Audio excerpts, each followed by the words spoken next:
He was the only congressman of my lifetime who the lobbyists simply stopped visiting.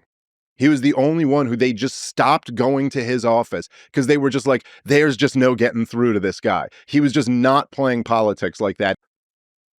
So recently, Dave Smith went on Lex Fridman's podcast to talk about Ron Paul and his admiration for him, among other things. And I thought he said some really interesting things, and it gets a little bit into the biggest ideas and most important ideas Ron Paul had. I really thought it was worthy of watching and reacting to, so let's do that. You've been a big fan of Ron Paul. Can you explain what you admire about him? A big fan is an understatement. I think Ron Paul is like the greatest living American hero. I revere him on the level of the founding fathers, Thomas Jefferson or George Washington. Number one, I mean, all of the major issues that he was correct in his understanding of them, his diagnosis of what caused these problems, and his solutions. And in hindsight, there's just like a million different examples of where almost everybody today would agree, even though his ideas were very controversial at the time, be like, oh my God, if we had just listened to Ron Paul about that, we'd be so much better off. But I think there's something So true. The military-industrial complex, the Fed, the IRS, guns, foreign policy toward Israel and Ukraine. He warned against getting involved in Ukraine in the 2014 Maidan coup in that time frame. There's so many things that Ron Paul warned about that American politicians haven't heeded, and it would be a different world otherwise. almost deeper than that about why Ron Paul inspires so much love from so many people is, okay, so number one, the guy, he was a champion of these views for decades when there was no payoff for it at all, where he was just kind of alone in the woods being, they used to call him Dr. No because, well, he was a medical doctor. And then he would be the lone no vote in Congress, like all the time, like on the bills that the entire Congress, bipartisan agreement, everything is, and there's one vote against it, and that he would be that guy. He clearly kept doing what he was doing simply because he believed it was right, not because there was any benefit for him. In fact, he dealt with a lot of headaches for the views that he had. And then he was just a genuine person of integrity. He's the only congressman who I've ever heard this about, and like DC insiders, people on the Hill will say this. He was the only congressman of my lifetime who the lobbyists simply stopped visiting. He was the only one who they just stopped going to his office because they were just like, there's just no getting through to this guy. He was just not playing politics like that. And he was, you imagine what it must have been like from like the lobbyist perspective when they first tried to go there, and they'd be like, all right, listen, we really need you to, vote yes on this or that. And he was like, the Constitution doesn't authorize us to do that. And they're like, what? Like who in this town even talks like that, That's so true, but that's Ron Paul, and it's sad to say that he was an aberration even then when he was doing that. Now that'd be even more of an aberration, and kind of the only parallel to that would be Thomas Massey, who I know a lot of lobbyists have kind of thrown in the towel on him too. And really, Ron Paul exemplified virtue in a republic in the same way that Cato the Younger did that in the Roman Republic, and he really stands out for that. I've had the chance to meet Ron Paul once. I've seen him speak 3 times, met him once, but he's such a genuine guy outside of politics. But, even if I didn't agree with him on politics, he's certainly a beloved figure. So. And so he's also just, I've met him many times at this point, and he is just genuinely, he's like one of those guys who's just from like an older, better generation. Just, he's the sweetest guy, but he's like, but he's not a pushover. Like, he was a tough guy in his day, and he was an athlete, and he was in the Air Force, and is married to the same woman for, I think, over 60 years at this point, has like a big, beautiful family. He was a country doctor. He was a baby doctor who delivered thousands of babies. Like, he's like this kind of classic American figure. And, I just think, at the risk of falling into like hero worship or something like that, I do think he's a genuinely great man. For sure. And he struck me as the kind of guy that is like a really good grandpa that loves you. I mean, outside of politics, again, he just strikes you as a genuine person. He's not owned by, any kind of lobby or interest group, or comes off as a used car salesman. He was never like that. He just represented the views that he's long held, and those are valuable views. And if you see him articulate this, he's still sharp. He still has his wits. Watch the Ron Paul Liberty Report. My friend Daniel McAdams runs the Ron Paul Institute, hosts that show, and it's incredible how, keen his mind still is to, current events and news. He really is just as right now as he was back then. I think great men are to be revered. Yeah, as you said, there's integrity there. Can you speak to the ideas that Ron Paul represents? Like you said, some of the things he's been right about. Maybe can you speak about the economics, the Fed, and maybe war, and being anti-military intervention? Well, I think it all came from kind of the same central thesis, which is that the highest political value ought to be liberty. And that, the government by its very nature is an instrument of force and tyranny, and that therefore the more government you have, the less liberty you have. I think he was way ahead of his time in like really calling out the corruption in DC. And I think that's one of the things that's that it's a common through line between the Federal Reserve and government spending, and of course this crazy war industry that our country has. There's a lot of components to that, but essentially Ron Paul was talking about draining the swamp way before it was like this dominant mass message. And I think Ron Paul in many ways laid the groundwork in his 2008 and 2012 presidential campaigns for not saying that he leads to Donald Trump, but he laid the groundwork for Donald Trump to be able to get up at the South Carolina Republican primary debate and look at Jeb Bush and say, your brother lied us into war. And you know what I mean? And to have the Republicans agree with him. This is so true. Without Ron Paul, I don't think that kind of movement would be in place for there to be an anti-war movement on the right. I'm 41, but, 20 years ago, there was no room for non-interventionist Republicans. Ron Paul was really kind of the only guy. Everyone was cheerleading the war in Afghanistan, the war in Iraq, and, saber rattling with North Korea and Iran, too. And there was no room for these non-interventionists, but Ron Paul made it popular.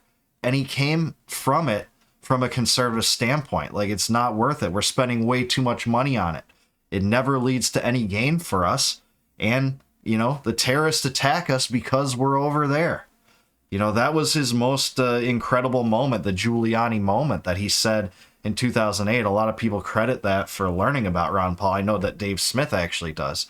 So Ron Paul was certainly the precursor to a lot of kind of the paleo conservative vibes that you get from today's Republican Party that is more non-interventionist. Not totally non-interventionist as we know. Just look at what's happening in Yemen and the saber rattling toward Iran and pro-Israel standpoints, but it is more non-interventionist than the George W. Bush Republicans. These were a lot of the same people who had voted for George W. Bush twice and supported the war and even mocked their liberal, fellow countrymen for not being on board with it. And a lot of that was the work that Ron Paul did and people waking up to how messed up all these wars were. And I think that at least there were a couple major things for me, okay, at the time. So I was a young man when I first found Ron Paul. I was in 2007 was when I first saw him, and then started obsessively reading all of his books. And so I was young. I'm born in 83. So what would that make me? 23, 24 when I first found him. So I was a young guy. And at least for me at the time, there were like kind of two categories in my, naive mind where, okay, there were like the liberals who supported big government at home, but were skeptical about, big government abroad, or they're skeptical about wars. And then there were the conservatives who said that they supported small government, limited government at home, but were always on the side of whatever the next war is. And at least for me, and I think for a lot of people of my generation, Ron Paul was the first guy who came along and said, like, no, I'm for limited government here and abroad. And it was kind of like a portal where you could like access a different perspective on the world. And then once you saw that, you were like, wait, that's actually what makes sense. It doesn't make sense to like what is it exactly that like all the Ronald Reagan and George W. Bush and even like Milton Friedman and guys like that and Thomas Sowell and it's like you want a constitutionally limited world empire? Like that's what you guys stand for? Because that doesn't fit together at all. That's totally right too. One of Pat Buchanan's, most stunning contributions, and I think most adept contributions, is saying, there's no such thing as limited government empire. You can have a limited government republic, or you can have an empire. You can't have both. There's no third choice. To get a limited government republic, you have to give up the empire. And that's something that Ron Paul articulated, after Pat Buchanan. And, the message is held firm, and it's like completely redeemable in every way. You look around the world and every day it proves itself. And so why is it that we were taking this as a given? And then of course, the more you look into it, you realize that like, okay, those two things do make sense together. And then also that kind of like in the initial wave of like the original progressives, look, people like Woodrow Wilson or FDR, these were people who were pushing big government at home and big government abroad. And that actually made much more sense as a cohesive worldview. And to oppose that would be the Ron Paul worldview. And then the other thing for me, and this was my introduction to Ron Paul, and this too to me was like kind of a portal in a way. It was a way, at least in my naive, not fully functioned brain or fully developed brain at 24 years old or whatever, it was a way for me to kind of get like I tapped into something that was outside the empire. And I had heard a lot, I was already against George W. Bush and I didn't like the war. I had already figured out, I think this war in Iraq is bullshit. And I think that we were lied into it. And so I kind of got that. And then there were liberals and left-wingers who I knew. I grew up in New York City, so I was very familiar with the left-wing perspective, and who were critical of George W. Bush and for fighting the war and signing the Patriot Act into law and things like that. But I had never really heard anybody break it down the way Ron Paul did when he basically was like, look, there's a reason why these terrorists hate us. And it's not what they're telling you. They don't hate us for our freedom. It's not as if, I remember the way Pat Buchanan put it, which I always loved, was he goes, he said, Dick Cheney makes it sound like Osama bin Laden stumbled on, like in the deserts of Afghanistan, he stumbled onto a copy of our Bill of Rights somewhere. And he was like, oh my God, they're free to look at this speedy trial. Are you kidding me? Like, this is like, what is going on here? They can own guns? And their women can wear mini skirts, and that just made people so angry that they were ready to, like suicide bomb themselves. And like that makes no sense at all. And reality was that in Bin Laden's letter, which articulated his qualms toward the U.S. and U.S. foreign policy, is U.S. support for Israel, U.S. sanctions, which led to the catastrophic deaths of about 1 million Iraqis by some projections, and occupying Muslim countries, specifically Saudi Arabia, which was done, during the Gulf War. Those were his biggest qualms with the U.S. And to the neocons, history always began yesterday. The same thing was true in 9/11. Same thing is true, October 7th. Same thing was true, when Putin invaded Ukraine. To get the next war, you had to pretend that all this stuff was totally unprovoked. And there's no justification for it. There's never a justification for deaths and destroying lives, but there are policies that make enemies enraged to the point that happens. Never will forgive the terrorists that took innocent lives on October 7th or 9/11, or people that got killed in the invasion of Ukraine. It doesn't mean that the U.S. should be involved or that there's not reasons for it. There are reasons for it. The CIA even acknowledged that at one point and called it blowback. And Ron Paul was just like, no, look, here's the thing. If we think we can just go around the world killing people, propping up dictatorships, putting our military bases in the Muslims' holy land, and not engender hatred from that, then we do that at our own peril. And I thought it was such an interesting kind of, it had always been, I'm an 80s and 90s kid. And to me, it was always kind of a given that like America's number one. We're the force for good in the world. And it was like an interesting introduction to the idea that there are people outside of that who are dominated by that, who don't care for it very much. And like that's what 9/11 was actually about. And for me, I was living in New York City. I was 18, I think, when 9/11 happened. And that was like the moment of my childhood. It was a huge thing to live through. I mean, we were attacked. This seemed like something that could only happen in a history book. That didn't happen to America in the 90s. 2001 was basically the 90s. Um, and uh, and it was just like, oh, finally it clicked. It was like, that makes sense. It's the first time I had ever heard like an explanation and an understanding of this whole thing that we're involved in now, from 9/11 to the terror wars, that actually just made perfect sense. That's so true, and politicians always take advantage of emotional fervor and enraged attitudes toward being attacked when it's most suitable to them. Certainly, that's what Bush and the neocons did.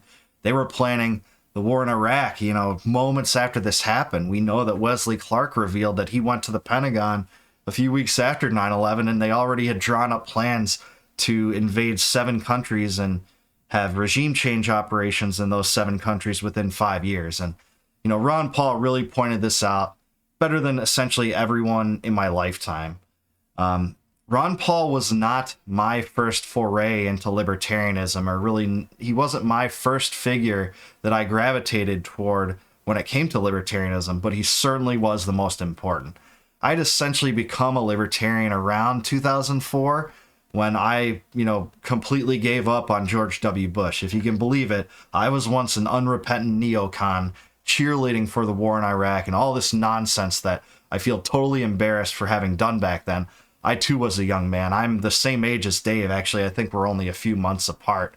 But Ron Paul really made it acceptable for right-leaning people that really believed in the destructive force of big government when it came to, corporate welfare and the IRS and the Federal Reserve and the regulatory state and all that nonsense, to really question war too. Because if they're going to lie to you about corn subsidies, what makes you think they're going to tell you the truth about war? The thing that it's most easy to take advantage of to suppress civil liberties. That's certainly what happened after 9/11. We got the Patriot Act, we got the DHS, crackdowns of every kind. Bush laid a lot of the foundations, but not all, for the surveillance state. Started to get into warrantless wiretapping for terrorist suspects. That was expanded, by presidents after him. A lot of terrible precedents from that time. And Ron Paul was one of the best people at that time that pointed it out. A constant foe of the Iraq War and of the Federal Reserve System, the IRS, the regulatory state, etc. Ron Paul really laid the groundwork for modern libertarianism in a way that no one else did. Again, I discovered people like Murray Rothbard and Michael Badnarik actually before Ron Paul, but Ron Paul by far is the most important libertarian of my lifetime. It was a total honor to be able to meet him and tell him how important he was to influencing my mind frame. But even if you're not a libertarian, I know there's a lot of dissidents that watch my channel. Ron Paul speaks to the anti-war dissidents regardless if you're on the left or right. He's been such a consistent figure in that way. I've seen a lot of the left-wing dissidents that, I know, like Max Blumenthal and Glenn Greenwald and Aaron Mattei, point to the merits of Ron Paul and the importance of his foreign policy stance as being so consistently anti-war forever. So that's about what I'll say about it, but I think Dave's just spot on about the importance of Ron Paul and the ideas he had. But let me know in the comments below, are you a fan of Ron Paul, and what do you think his best contribution was, or the best idea he ever had? Let me know down below, and until I see you guys next time, no more war, no more debt, no more inflation, and no more empire. Take it easy, guys. I'll see you in the next one.